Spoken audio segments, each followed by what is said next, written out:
Collective Awakening podcast, sharing truth and knowledge in this time of conscious awakening with Chris and Stephen.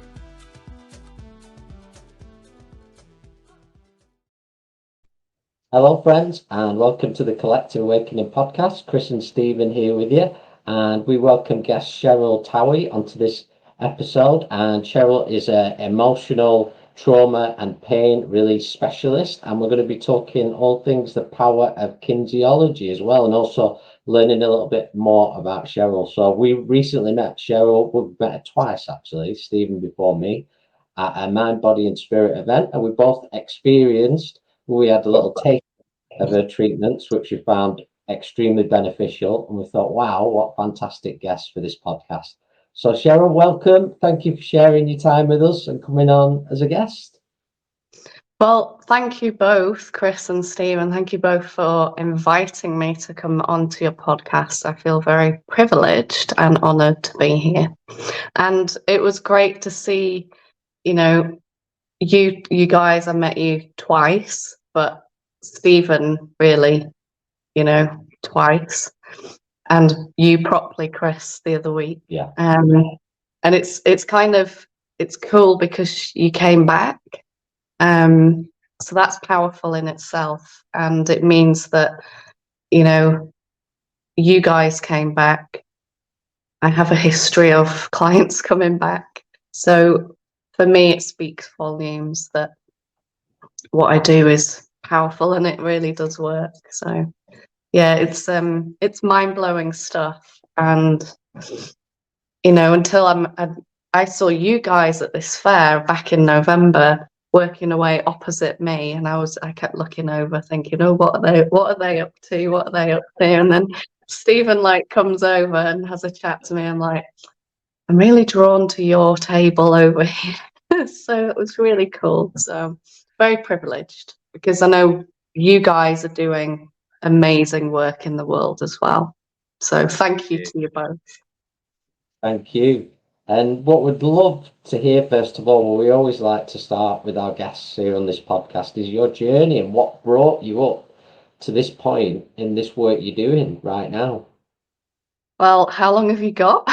It's one of those. There's a short version and there's a really long version and there's an in-between version. So we'll go with the flow. What brought me here was, it's been a journey. Everyone's got a journey. Everyone's, living on this planet, and we go from A to B to C. We're moving around, getting curious. So for me, I started getting curious when back in 2006, I was working in finance at Lancaster University. And I was really, here's the cat. I was really it didn't feel right to me. The job was, it was a good job. It was secure. I had a permanent contract. But I found exercise. So prior to that, I used to dance. I used to keep fit. I used to be very active. I used to be into the outdoors. And one person said to me, oh, do you fancy doing a class, Cheryl? Okay, I'll go and do an exercise class. So at lunchtime, I got changed into my kit and off I went and I did this class. And I loved it. I was like, oh my God, this is amazing. Let's do more of this. And then the instructor said to me, she started seeing me regularly in the class and she was like, you're really good. Have you thought about doing something like this? And I was like, well, I don't know. We could give it a try. So she planted the seed. And then I was like, okay, let's go and explore. And then just before I did my course, I moved house. And during that time, it's not funny, I went to the gym and I drove a motor scooter at the time. And I actually got hit by a car on the way to work. And it was that moment that actually gave me the biggest shake ever. Now, I would call it a near-death experience. Some people might not, but I literally got hit by a car, flew into the air, went splat on the floor. When I was in midair, I was like, oh, this is nice. This is peace. Oh, I could stay here. This is really delightful. And I felt complete and utter calm, peace, you know, and I was like, oh, there's lots of light. Oh, this is beautiful. I was like, what is this? Oh, and then, I woke up on the floor. So I actually got up. So that was my awakening. But I innately knew I had to go and do this course. I'd booked on it, but I wasn't on it yet. It was ahead. And at the time, my boss said to me, oh, how can you go and do this aerobics course when you can barely walk? Because I couldn't. I had a massive back injury. And at the time, I was like, I have to go on this course. I have to go on the course. So I walked in the course, and the woman teaching it turned out to be my healer and one of my mentors. And she taught me intuition. She taught me about the earth and looking up and noticing the trees and noticing life. And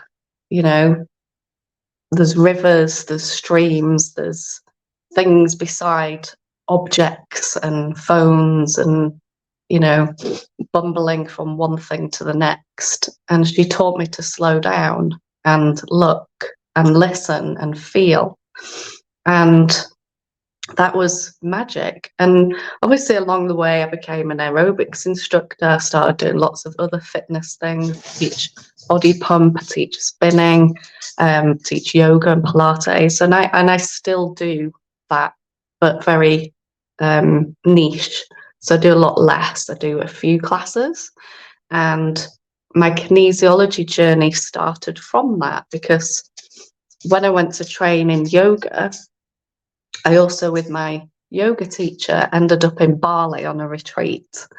And in Bali, she was chatting to me about food and intolerances. And at the time, I'd just done a massive cleanup in my diet because I'd done a nutritional therapy course. And I was getting more aware of food, what goes in is important.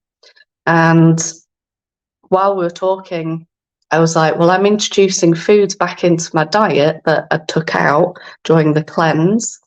And I'm having an effect. I was getting sick. I was feeling sick. I was running to the toilet, and it was horrible. And I was like, what's going on? And she said to me, well, I've seen a kinesiologist. So I was like, oh, what's that? And she just said, they can look at your diet and you can have intolerance testing, maybe give it a go. So I head back home to the UK. She's in Bristol, and I've met her in Bristol lots of times, but I had to go to Bali to find out about this kinesiologist. Things happen. And I booked an appointment with this kinesiologist, and that was it. I was like, oh my God, this is amazing. She can tell me what my body needs more than what I know. How does she know more than what I know about my body? So, and she was just testing, and I was absolutely blown away. So that's how I found kinesiology, through food intolerance testing. Obviously, I had a few more sessions with her, and then I got curious again. My little curious brain has to know things. And I just went off and said to her, I want to learn this. I want to know more. And she sort of gave me a few tips and said there's different types of kinesiology. There's health kinesiology, there's systematic kinesiology, and there's lots of other things that have gone on in between as well. So I started looking at courses, and I found systematic kinesiology. I asked this lady, I said, would you recommend this course? And she said, yeah, it's actually where kinesiology came from in the UK. So give it a go. So booked on. And then here I am today. Like, my clinic is thriving. I've got people coming from all over, because based in the Northwest, there's not many of us. There's a lady in Ulverston, there's somebody in Manchester, and other than that, most people are down south in London. There's a few people on the northeast coast, there's a couple of people in Scotland. So actually what I do is very niche to this area and very new. And most people are like, what is kinesiology? Most people like me, I had no idea what it was. I had no idea how it could help me. But it literally changed my entire life, because I got to tweak my diet, my foods. I could find out what exactly my body needed nutritionally with supplements, what was going on in my gut. My gut was in a hot mess, literally. And it took me a few years to sort my gut out. Obviously, the gut-brain axis is our main thought pathway, and our nervous system, creates everything that happens in the body, how we feel, whether we're stressed, whether we're calm, whether we're something in between. And kinesiology just fixed everything, literally. So kinesiology is mental, chemical, physical, and energetical. So we're looking at the mind, we're looking at attitude, we're looking at higher power, feelings, traumas, emotions. I suffered trauma throughout my life and childhood. Unbeknown to me, it was so blocked, I didn't even know it was there. Chemically, we look at the body, what food goes in, what water we're drinking, is the water clean? What medication or drugs are we taking? What's going on our skin? Are we putting cream on that's full of toxins? Are we breathing in polluted air? What's in our food? Is the preservatives in? So chemically, I could test the body, what toxicity is and what chemicals and how to get rid of them. Physically, so your structure, your bones, your muscles, your tendons, your posture, how you exercise, how you rest, how you sleep. Physically, the body is always talking to us, it's always giving us a story, but more often than not, we're just, oh, I've got a pain in my shoulder, I'll just, give it a massage. Oh, got this really nagging pain in my shoulder, it's really starting to give me some jip. Okay, I might go see a physio about that, But, the shoulder pain could be coming from some emotion that's been trapped since 1972 that you've forgotten about. Energetically, life force, our prana, our chi, our meridians, our auras and chakras. So energy is flowing into us and out of us, but it can get blocked. We can just have a thought and create a block. We can see something that, we feel, and it can create a block. But we can also see something, feel, and it's amazing, and it releases stuff. But kinesiology taps into all of that. So I'm literally, me as a kinesiologist, reading everyone's body on every level. And for me, it just blew me away, because I'd tried physio. I had Reiki for years. It was amazing. It got me out of a lot of pain, but it didn't fix my gut. It didn't tell me what pathogens I had. For me, dietary wise, diet is huge. Back 10, 20, 30 years ago, the food we ate was better for us than what it is now. So, no wonder when we get to a certain age in our lives, things start to go downhill, because food has gone downhill and is filled with a lot more crap than what it used to be. So we're ever changing, energy's changing, food's changing, our bodies are changing. We've got 5G coming in, we might have 6G coming in. We're getting, different exposures through chemicals that are being pumped in the air that we don't know about. We've got all sorts of phenomena that are happening all over the world, and our body's just abundantly toxic most of the time because we're living in a toxic world. So for me, kinesiology flushes that out, gets rid of the crap on every level, and kind of clears it and allows us to move forward in the way that we need and the way that we want and in the way that we all deserve. Because, for a lot of us on this journey, we don't know what we don't know. So when I came to kinesiology, I didn't know what I know now. And I have people that come to me and they're like what I was back then. I'm like, it's okay.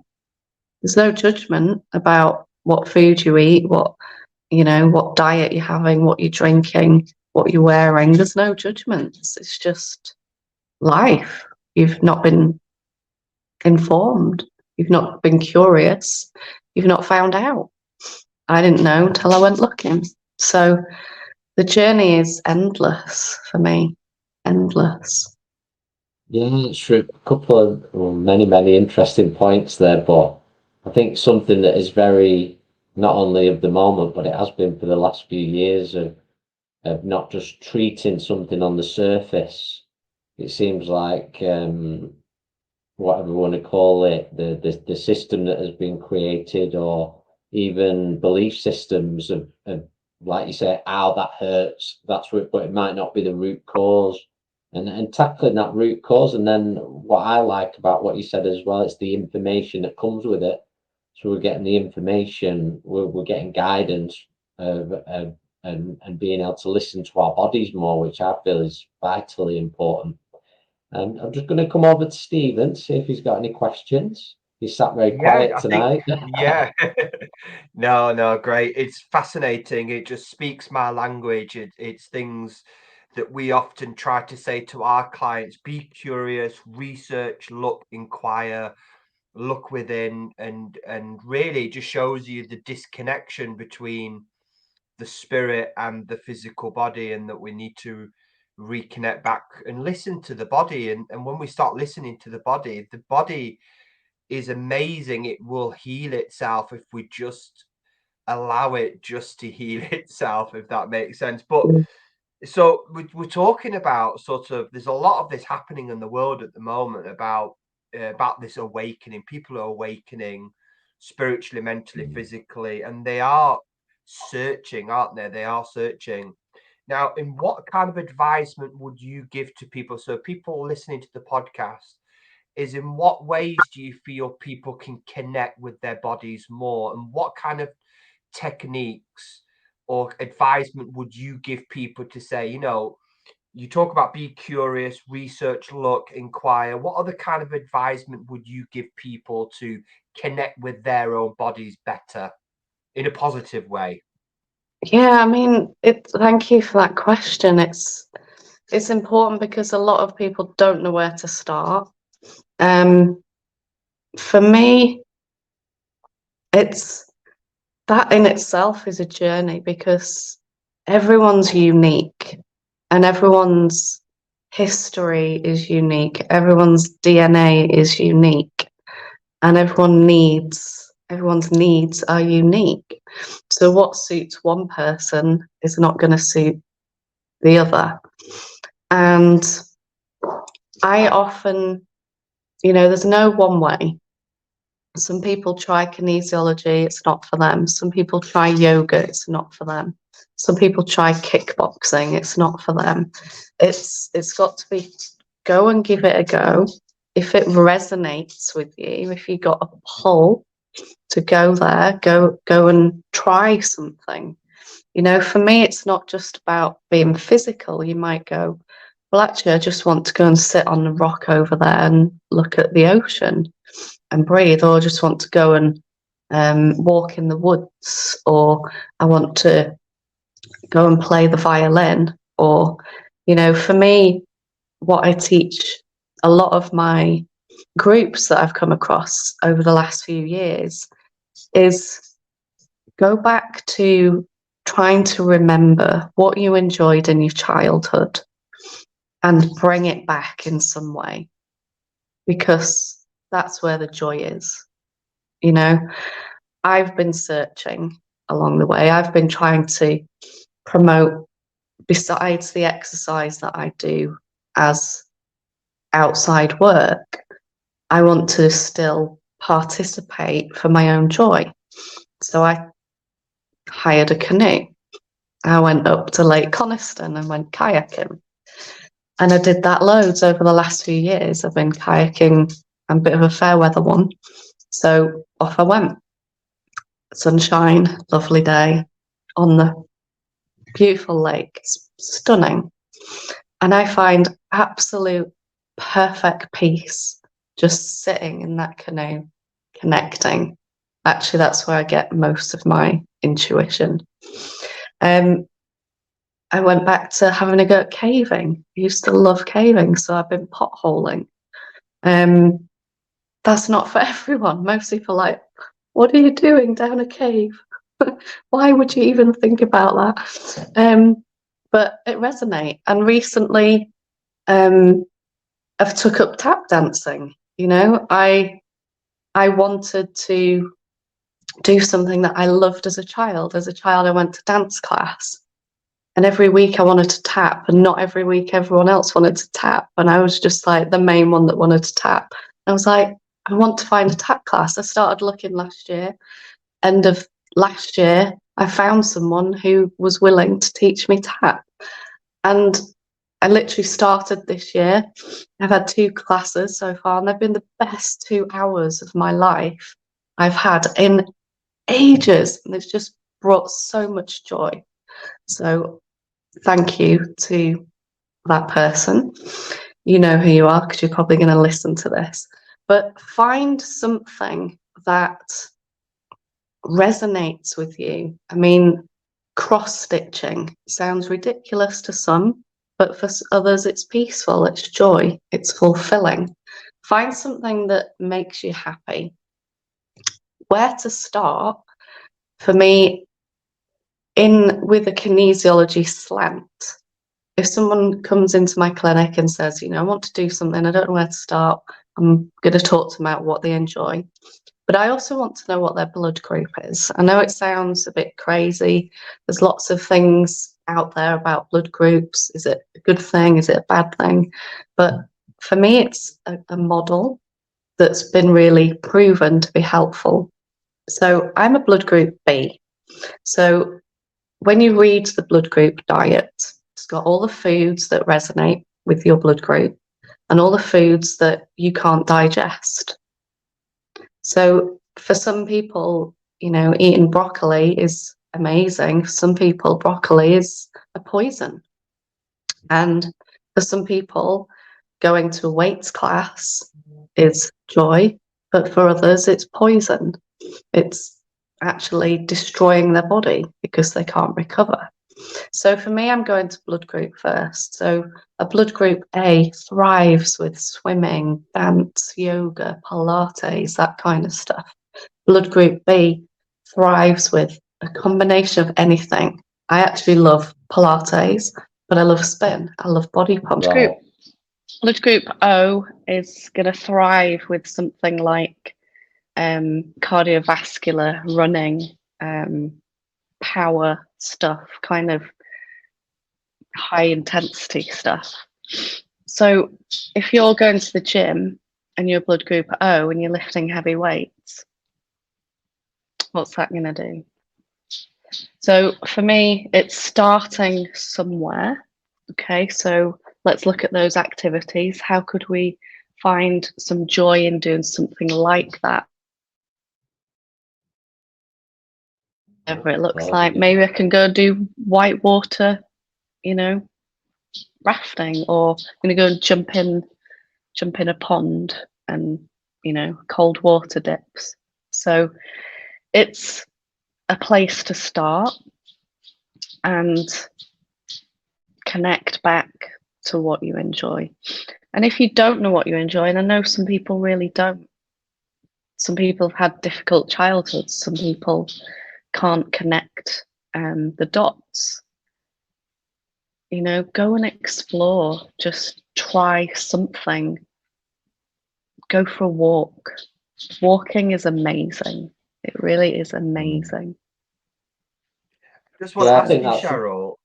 Sorry, can I just ask just really quick, Chris? go Sorry. for it. Do you find as well, Cheryl, when we talk about blood groups, different cultures from different nationalities carry different types of traits, personality traits, or when we talk about gut culture and things like that? Does that influence you mentally as well, and things like diet, and you should be careful what you eat coming from different types of cultures? Yeah, I'll be honest, I don't know a lot about the different cultures, and that's just from I haven't done that research.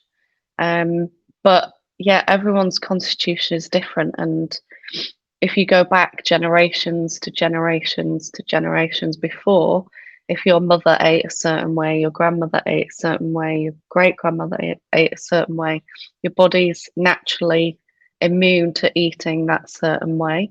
And when people start to diverse off what their history is, it can create problems.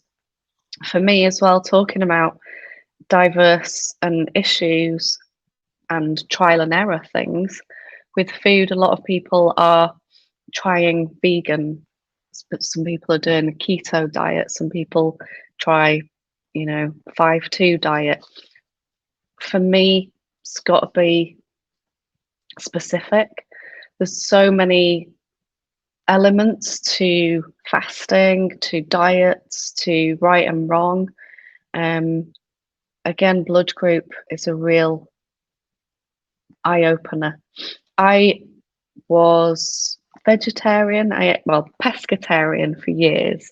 So I ate fish, and I was okay. You know, it wasn't amazing. Health was okay. And then I tried vegan. I was on a clean diet, trying vegan as a blood group B. I just went,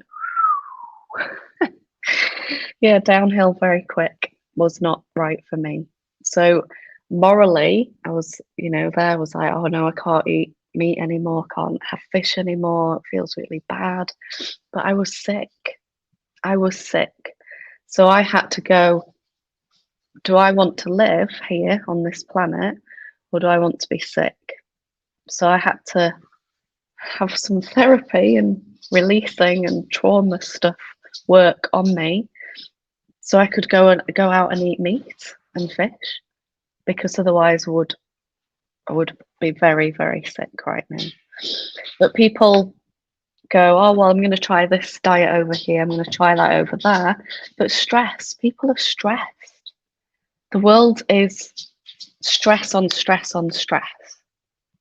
And if you're going on a cleanse, if you're doing a fruit cleanse or a veg cleanse or 24-hour fast, you're actually screwing yourself up if you're not careful.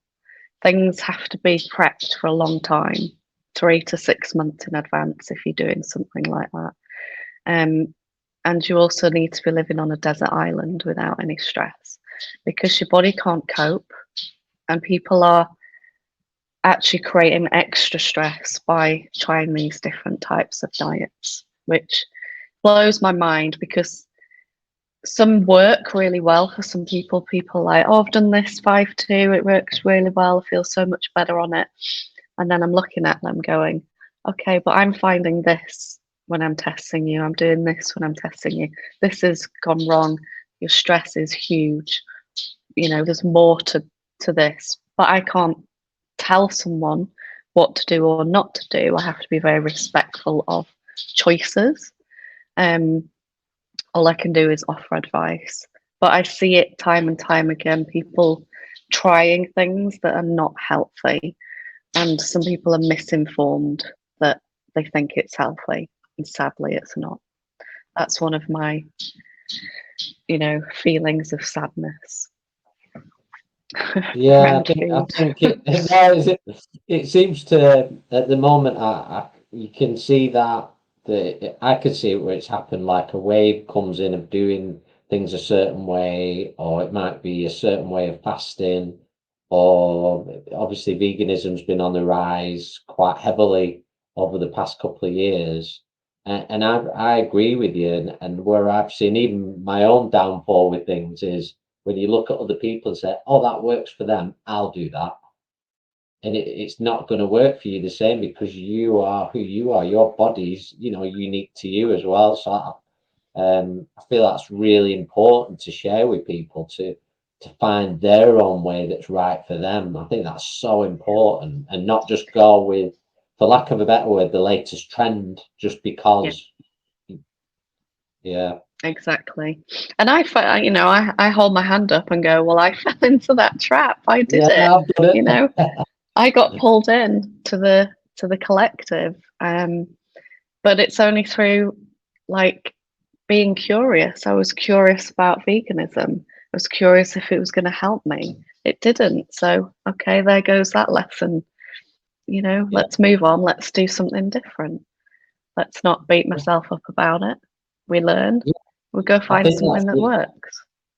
that's really important, that, and I'm glad you said that. We don't beat ourselves up about it, because the next question I wanted to ask you was about that emotional relationship we have with food. For example, perhaps if we are eating well for our bodies, and we might have something that we perceive that isn't too good for us, and afterwards the actual mental punishment that we can put ourselves through for days that connects with Constant.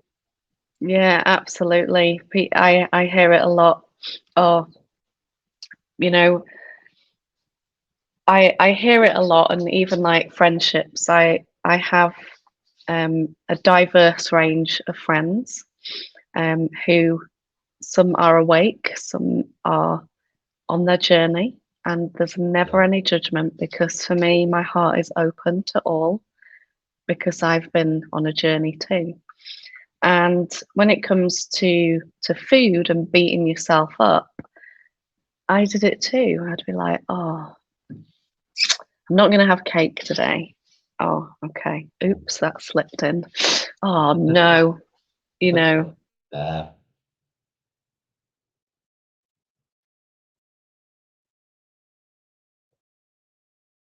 I think just we lost went the off again. signal there So momentarily. I'm back. You're It's back about again. attention. So Yeah. when we go, oh, I shouldn't have had the cake. Well, you're actually giving yourself attention by saying, I'm not having the cake. I'm having the cake. So this dialogue that you're having, you're trying to be positive, and then you kick your ass, and then you're negative. So either way, you give yourself attention. What do we all love? Attention. So are we going to eat the cake or not eat the cake? Because either way, you're going to give yourself attention. Actually, for me, my journey was about finding respect. Respect for self, respect for my body, respect for other people's choices. Because there was a time where I tried to ram my points of view down people's necks, and that wasn't a good choice. Live and learn that one. Um, so, for me, respecting my body, and I've been on a really long food journey. I eat really well and clean now. People look at my diet and go, how do you eat like that? You are extremely, over there when it comes to food. Yes, but I didn't just arrive. It's been a long process of elimination, being curious, finding out what works. Um, I've eaten things that I'm not meant to eat, that are on my blood group diet, like white potatoes. White potatoes are really not good for me. And every time I'm tested in kinesiology, I get a really not good result with white potatoes, but I love chips. Like, oh my God, I love chips. They're like my favorite, and roast potatoes. Oh, I would die for roast potato. But anyway, I've been in and out of having chips, but the emotional attachment to chips, it's not about the chip. It is about the chip, but it was about sitting around the dinner table with my family, with my mum, my dad, my siblings, having a Sunday roast with roast potatoes. It was that connection. I was looking for that deep connection to family and source because that's where the heart is. So for me, I've had to go, well, how can I give myself that love and that connection I need without needing to eat the potato? So that's, you don't think, oh, I'm just going to give up chips. It's like, actually, well, what else is going on behind that? And I know as well, if I'm not feeling emotionally, I'm going to say the word powerful. If I'm feeling powerful, and I don't mean that egotistically, I just mean, I'm good with where I'm at today, feeling strong. Energy changes, might not feel like that every day. But when I'm feeling powerful, when I'm feeling strong, when I'm in my own energy, I can very easily say, I'm going to close my eyes, take some deep breaths, meditate for a few minutes, connect to my heart center, connect to the energy of love, connect to the energy of source, and go, okay, I am all I need. Do I need that chip over there that's going? No, I can get what I need from just giving self that time. But again, I didn't arrive there. That took a long time to get to connecting the dots, literally. It's not about the chip. It's about, well, what does Cheryl need? Sometimes Cheryl needs a hug. So I just go, okay, I'm going to give myself a hug. I give friends hugs who I care about. I give family hugs. I don't give everyone hugs. I give clients hugs, but I give Cheryl hugs because I need them for my little inner child to feel safe, loved, protected. So from an ego point of view, I've got, somebody over here saying, go on, have the chip. Somebody over there saying, no, don't have the chip. It's bad for you. Friends going, one won't hurt. One bloody will hurt. It really, really, really does hurt. And the conversations we have in our own heads. And I know because I have them and I've spoken to friends and they have them too.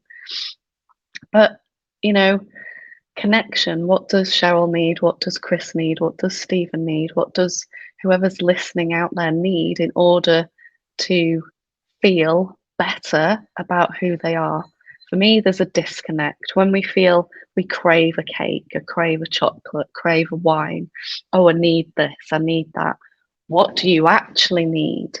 What do you really, really need? It's love, connection, joy, peace. But we just go, let's just have a chip, I feel better now. Or whatever it is, a glass of wine, piece of cake. So true. I think what comes to mind with that is the phrase comfort food or comfort absolutely. eating. Yeah. And absolutely, I've never, well, I probably have, but it seems to make absolute clear sense to me. It's connecting that memory and then just going a little bit deeper into it. And again, the root, where's that coming from? And what do I need? I feel that's really good, sound advisement for anybody who's listening to this podcast as well, is paying attention to your needs. And that word, which I don't feel we hear enough, is actually respecting ourselves. Something I did a video on the other day, actually, was so eager to show respect to others, and we can leave ourselves so far behind quite often in showing ourselves that respect first, which everybody's going to feel the benefit of. Yeah, absolutely. And getting self-respect, again, it's a huge journey because I didn't for a long time. I would eat the cupboard, eat the fridge, eat the drawer, eat all the contents of it, and you know, feel really bad about myself. And I didn't arrive at where I'm at. So for me, it's just find something that you resonate with, find a mentor, find a friend, talk to someone, listen to podcasts, go and do some journaling, go and read a book, be curious, because self-respect doesn't just happen. It took a long time. I'm Yeah, I still think on a journey. I haven't arrived. Yeah, a lot of it is love, isn't it? It's about more self-love. I think there's such a disconnection in the Western society in particular with ourselves and the spirit, our own spirit, that there is no self-love, no self-love or self-worth. And I think, if people can accept that your body is sacred, your body is meant to take you through life. Your body is whatever your belief is. The body is there to have this amazing experience, and it doesn't have to be hard. We don't have to live a life of pain. Life should be effortless. It can be effortless, and that when we're not kind to ourselves, we abuse our bodies, don't we? And I think I like what you said there as well about resonance. That I always say to people as well, you don't eat food, you eat energy. And just look at so when you're attracted to low vibrational food, look at takeaways, and which are not great. You got to ask yourself what's part of you that is resonating, that is attracting that low vibrational food. And by changing bringing that awareness inward, changing that trauma, or whether that's come from the relationship with food, you end up resonating a frequency, and you change your taste buds, you change who you are, and you're attracting higher vibrational foods into your reality. And it's great, and you feel lighter as well, and like you said, Cheryl, it is a lifelong journey. And anybody listening to the podcast, be patient. But I think you make such a fabulous point, but it requires action. It requires be curious, look, research, inquire. This is what life's about. Experiment, experience. Don't just sit on your backside and do nothing. Get out in the world. But I want to ask you a question, Cheryl, about allergies, because it seems I don't know, with your practice in your clinic, if you're getting more and more people with allergies. It seems that everybody is allergic to something now, it seems. Do you think that's with a lot of the bad quality of food? Is the body struggling to digest? Or is this something, again, happening on a projection perspective? Is this something we're all being played into in the pharmaceutical companies? What's your thoughts on sort of allergies? Just going back really to the kind of toxic world that we live in. The food industry doesn't look like what it used to look like. Even when I was growing up, food was better quality. So there's lots of herbicides, chemicals, pesticides just being chucked on food. I eat wholly organic. I eat clean, and I take lots of supplements, and my body isn't always 100%. Allergy wise, I have food sensitivities, and other people do as well, because we're being bombarded. We're being bombarded by pollution. We're being bombarded by 5G, 6G, whatever next G is going to be. We're being bombarded by food quality isn't quality. The standards have changed. It's gone downhill. What's in a cardboard box, preservatives, chemicals, sugar, and it's all toxic. People are becoming more sensitive because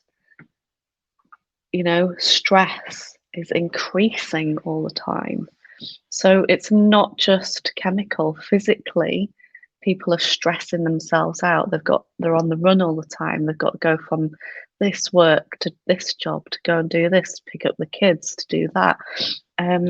Life is busy, and people are getting allergies, perhaps for them to notice, but it's a toxic buildup. And it's a toxic buildup mentally, physically, chemically, energetically. What you put on your skin goes into the body and can have a massive effect. It can create havoc in the body.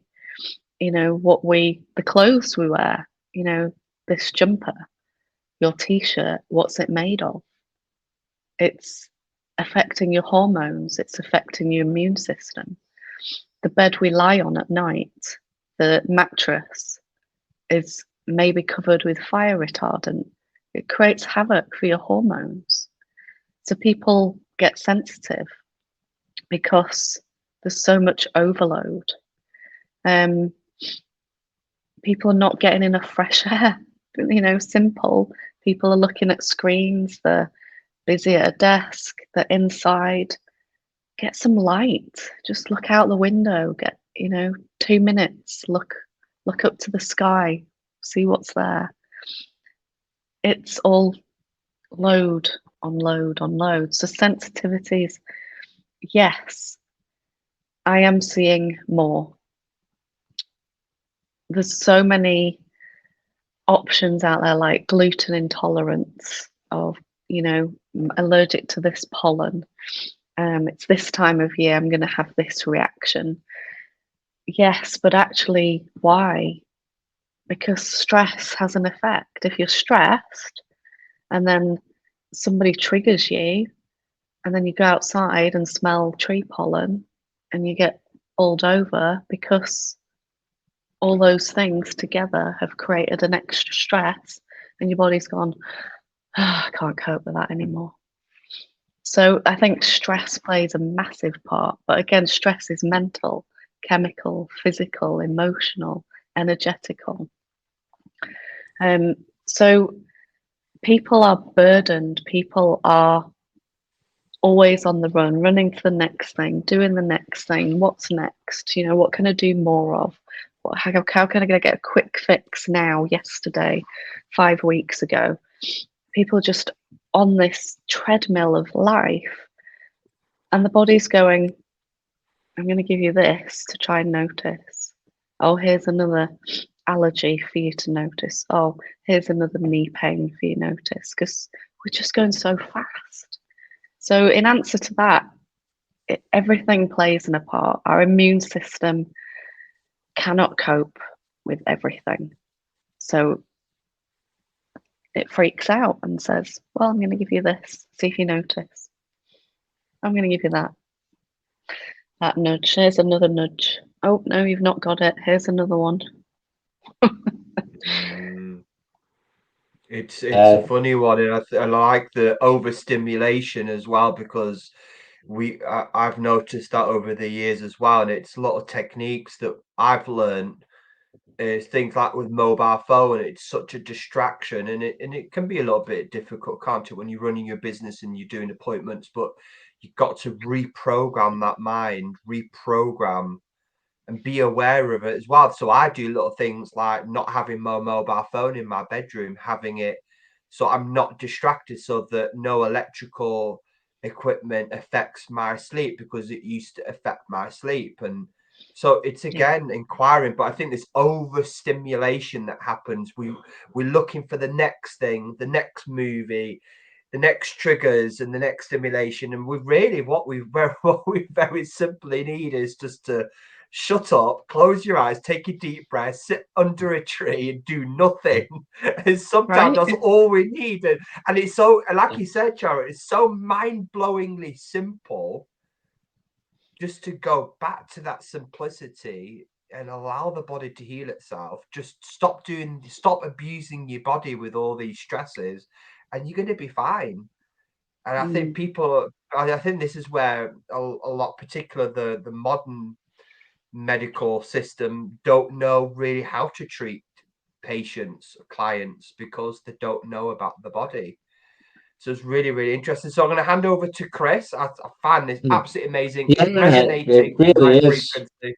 And I think there's quite a few messages here already, but the one is that I feel is super important is it is a journey. And when we talk about overstimulation in the world, I believe we're in a world where we want everything yesterday.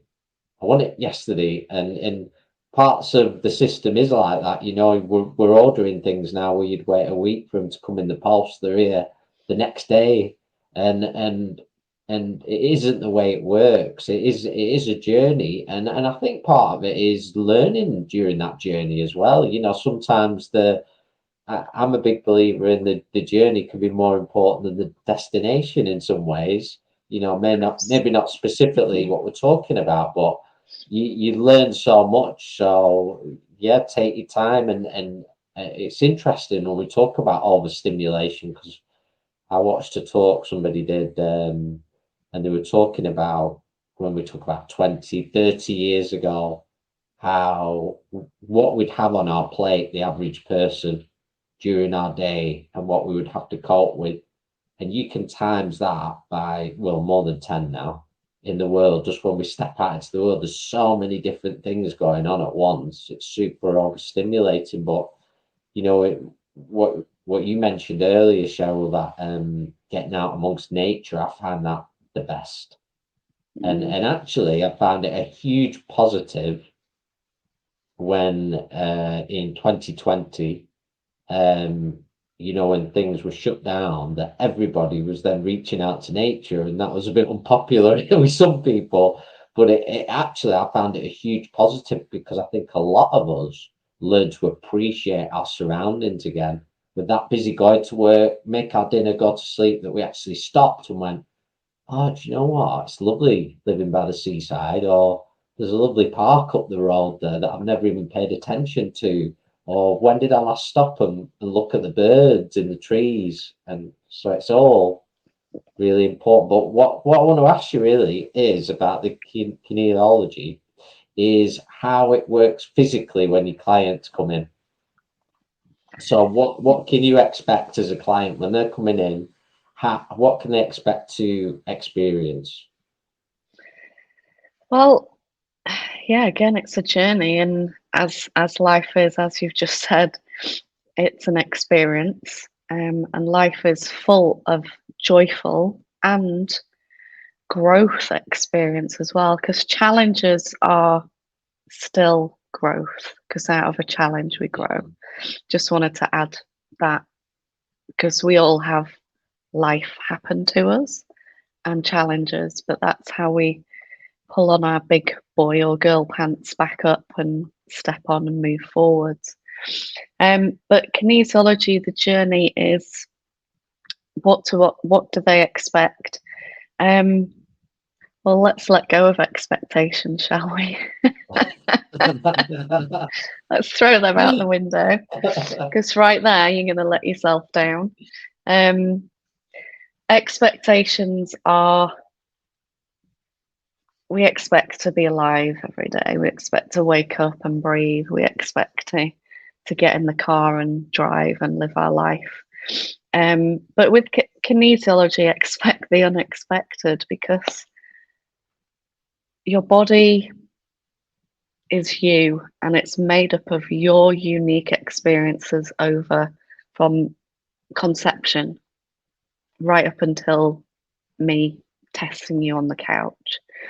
And your body remembers everything. It's imprinted in your DNA, in your cells. So when I have a human on the couch, I am accessing their DNA, their cells, their memory bank, their muscles, their organs, their brain, their spine, everything in the body. And the human's body that I'm testing tells me what it needs in that moment. And that can be nutritionally, it can be chemically, it can be physically, energetically, and mentally. So I work with remedies, I work with supplements, I work on massaging certain points in the body. I'm running meridians. I'm holding points to create blood flow. I'm testing the body's memory bank of everything. But what's fundamental, which always blows my mind, is we've all heard the saying, the body works in layers. So there could be a whole memory bank of stuff that's happened, but only stuff that's ready to come out will come out when it's ready to come out, which has been a massive experience that I've had working on clients. Because I can sit down with a client, they'll walk in the door, they'll sit down, tell me a bit about themselves, tell me a bit about their relationships, what's been going on for them. I've already got a bit of a history from them because I get people to fill in a detailed form before they get here. And I've already got an impression of what they need. However, what happens on the couch is always what that person needs. And, I get to the root cause of whatever it is they've come for. So if someone's got a headache, well, where's that coming from? Let's look at that. Is it what they're eating? Am I going to test if, there's a block somewhere? So that block could be energetical. It could be because they're overstimulated. It could be because they're stressed. It could be because they're not drinking enough water. Something simple as that. But we get so carried away with life, things happen and we forget, and that's okay. So me testing the body, I'm using arms, I'm using legs, and they're all connected to an organ, a system, a brain, the spine, the lymphatic system, the circulation, the digestion. So I'm checking everything. And like I say, they spend a couple of hours on the couch and they go away and feel better fundamentally. Every muscle fix that I do has 1,500 biological benefits and promotion. So I've not had anyone get off the couch and not feel better. That's why it's super powerful, because I'm just shifting energy, shifting lymph, and shifting emotions and calming someone's nervous system, which is huge in this stressful world that we live in. We have to live life, we have to be and work and earn money and be real. We can't just sit under a tree and be Buddha for forever. But we have to be real, and being real is being respectful to self too, and giving self time to do healing and time for self to find out what's going on, what you need in order to feel better. Because I don't know that many people that wake up every morning and they say, God, I feel amazing today, and feel amazing all the way through the day, right up until the bed, and then they get a great night's sleep every single night. Then they wake up and feel amazing. It's just, is that real? Yeah. So getting on the couch for a kinesiology session is hugely powerful, hugely beneficial. It's not for everyone. For me, it's go find whatever resonates with you. Give it a go. Yeah. If you don't like it, it's fine. Go find something else. It's okay. Most of the time, people resonate. People arrive at the right time on my couch, usually. Yeah, a bit like Stephen did, where he was just drawn over. Yeah, exactly. Yeah, that's how it happens, isn't it? And here we are having a chat about life. Isn't it amazing? Yeah. Oh, dear. It's incredible. And I feel like we touched on, this is the Collective Awakening podcast, and I'd like to know your we've touched on it a bit, I feel, but your thoughts and feelings on what is really occurring with us at the minute as spiritual beings on the earth, energetically, what you feel we are living through at the moment. In this, I would say it's a very interesting time to be alive, for Oh, sure. It's not boring. absolutely. Yeah, it's super exciting. We've all been put here. For me, every single person on this planet has a purpose and has arrived here for a reason. And not everyone knows what that reason is, but they just get on with life and plod along. However, some people call what I call stay asleep, and they just carry on doing this stuff over here. Some people wake up, they get a nudge, they get a call. I got hit by a car, had a massive awakening. For me, it was, well, what else is there out there? There must be more than just taking a pill to stop the back pain. What's going on at the moment is it's a collective awakening for those who are ready to go there. Not everyone is, and that's okay. So it's hugely transformational for so many humans, and we're all born onto the planet. We're all here to spread light, whatever that light looks like. For me, somebody who cleans the toilet is a light worker, because in order for me to use the toilet, it's nice that it's clean. Someone, empties my bin. I really appreciate that, because that, for me, I wouldn't know where to start. Where do I take it to the landfill? What do I do with that? We all carry light. We all carry energy and appreciation for what actually is. If we actually sat down and go, oh my God, we're here now at this time, life is bloody amazing. It's so phenomenal. And so many people just go, poof, they do this over here, that over there, they throw stuff away. There's no mindfulness with what they do. So what's going on now, it's a joyful collective awakening. Some people get obsessed and create more discord by getting obsessed with going down rabbit holes. Some people just are not interested, and that's okay too. That's their choice. But for me, it's about, well, let's share the light, share our skills. You guys have got skills. You're doing your sound baths, you're doing all your energy work as well. I'm doing kinesiology over here. There's other people doing Reiki or hot massages or whatever it is. There's so many different energies and ways of helping people. We all need help. I need someone to cut my hair.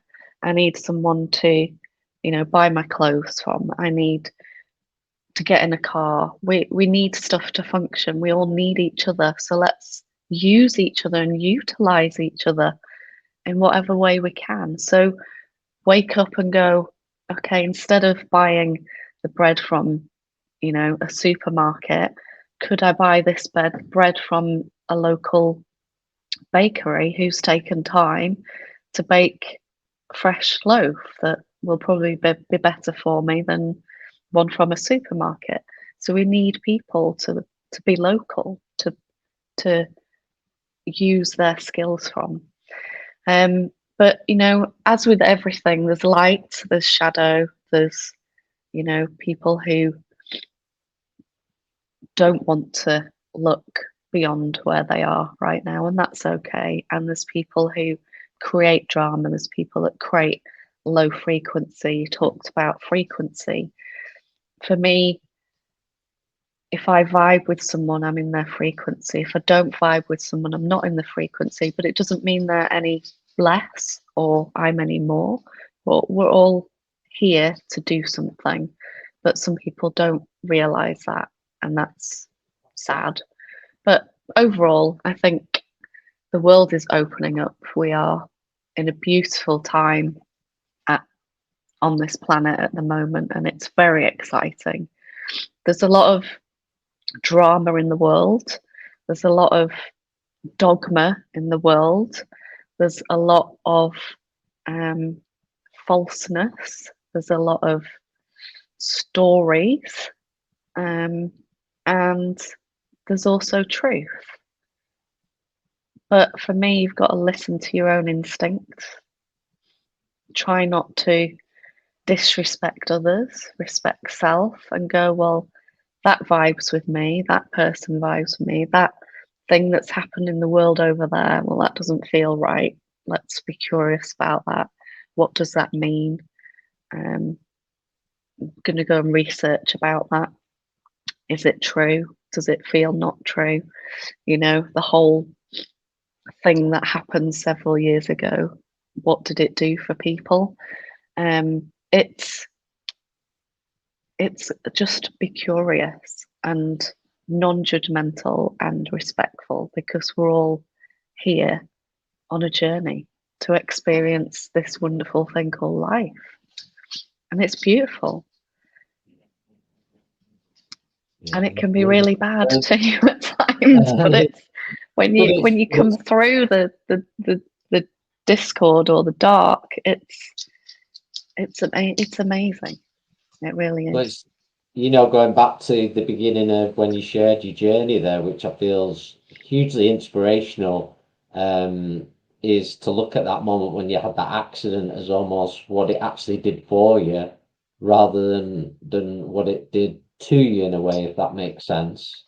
And I feel that that's hugely powerful. And strangely enough, I watched it was actually, of all programs, Dragon's Den the other night, and there was a lady on it, and she was actually promoting natural skincare products, and she actually found into that work because she had something, a cream, and it had a real heavy reaction to her body, really unpleasant. But she saw it as such a positive experience, because she said, I wouldn't be doing what I was doing now if that hadn't happened. And I Yeah, thought, wow, absolutely. I mean, there's a lot, we all know there's a lot of garbage on the telly, but I thought, wow, that's good to see that with somebody with that point of view that's on mainstream television. How refreshing is that? Yeah, And and it's a great message. it absolutely is. What I will say is, you know, it's good that there's people out there spreading that light too. From my own experience, I had, like I say, I'm here now. I'm enjoying more light and good things are happening. But when I had the accident, I did not have that viewpoint. I was a hot mess. I was on the Yeah. floor, could barely move. Could move. I got up and walked around, then I was back on the floor, then I was back up and back on the floor. I was a hot mess for years. I was in chronic pain for years. Life was horrendous for years, but I got back up and here I am, you know. And it's important that people like me, like that person on TV, spread a journey and share what their experience are, because people can relate to it. People resonate with my energy or their energy or your energy, and then they go to you because you're resonating a certain frequency that they're, you know. For me, I'm like, here's my hand, would you like to come and take it? I can help you if you'd like to come. And it's the same just by talking, by listening to what people are saying, because you might hear something and go, oh, I'm going to go and find out about that over there. And that's the beauty and the joy. Yeah, amazing. So I want to thank you so much for joining us on this episode, Cheryl. And if anybody is looking to learn a little bit more or experience or connect with Cheryl, or we will put her details wherever you're listening or watching to us. And we just want to thank you so much for sharing all this knowledge and experience you got. I'm sure many of our listeners are really going to enjoy it. And we just want to take time to thank everybody who's watching and supporting this podcast as well. And as long as somebody's watching, we're going to keep the content coming as well. And there's no shortage. I agree with Cheryl that it's I don't know if it was just my perception, but when myself and Stephen first stepped into what was really the spiritual movement for us, our putting in this work, there didn't seem to be as much about, but it's such an abundant time for spiritual health and well-being work. There is so much out there. So I feel that message of do what's right for you, I'm a big believer there's people for people. So like you said, Cheryl, people you vibe with, people that you resonate with, do what's right for you, not always what your friend or your neighbour's doing, that they're doing what's right for them, and trust your instincts. So thank you so much, Cheryl. It's been an absolute pleasure having you on as a guest. I want to thank everybody for watching. Until we speak again, I'd like to say lots of love to everyone and say goodbye for now. Goodbye, Thank everyone. you. Bye. Thank you.